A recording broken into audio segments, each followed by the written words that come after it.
ਇੱਥੇ ਤੁਹਾਨੂੰ ਦੱਸੀਏ ਵਫਾਕੀ ਹਕੂਮਤ ਵੱਲੋਂ ਪੈਟਰੋਲੀਅਮ ਮਸਨੂਆਤ ਦੀ ਕੀਮਤਾਂ ਵਿੱਚ ਕਮੀ ਕਰ ਦਿੱਤੀ ਗਈ ਹੈ। ਪੈਟਰੋਲ ਦੀ ਕੀਮਤ ₹1.57 ਤੇ ਡੀਜ਼ਲ ਦੀ ਕੀਮਤ ₹1.97 ਫੀ ਲੀਟਰ ਸਸਤਾ ਕਰ ਦਿੱਤਾ ਗਿਆ। ਇਸ ਹਵਾਲੇ ਨਾਲ ਸ਼ਹਿਰੀਆਂ ਦਾ ਕੀ ਰੱਦ ਅਮਲ ਹੈ, ਇਸ ਵੇਲੇ ਸਾਡੇ ਨੁਮਾਇੰਦੇ ਤਾਲਿਬ ਫਰੀਦੀ ਇੱਕ ਪੈਟਰੋਲ ਪੰਪ ਉੱਤੇ ਮੌਜੂਦ ਨੇ, ਉਹਨਾਂ ਕੋਲੋਂ ਜਾਣਦੇ ਹਾਂ। ਜੀ ਤਾਲਿਬ, ਮਜ਼ੀਦ ਦੱਸੋ।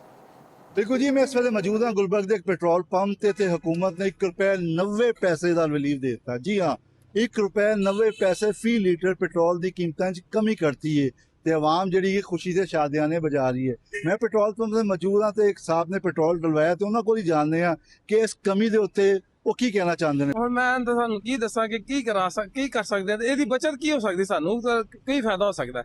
ਔਰ ਫਾਇਦਾ ਸਭ ਤੋਂ ਵੱਡੀ ਹੈ ਕਿ ਚਲੋ ਪੈਟਰੋਲ ₹1.90 ਅਗਰ ਘਟਾਇਆ ਹੈ ਤੇ ਕੀਮਤਾਂ ਤੇ ਉੱਥੇ ਹੀ ਨੇ ਦੂਸਰੀਆਂ, ਉਹ ਕਿਉਂ ਨਹੀਂ ਘਟਾਉਂਦੇ?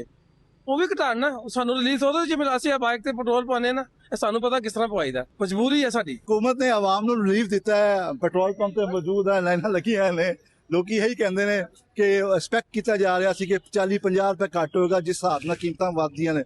बहरहाल ₹1.90 का जोड़ा है हुकूमत ने आवाम को रिलीफ तो दिता है, तो उम्मीद की जा रही कि आइंदा हफ्ते मजीद रिलीफ मिलने का इम्कान है।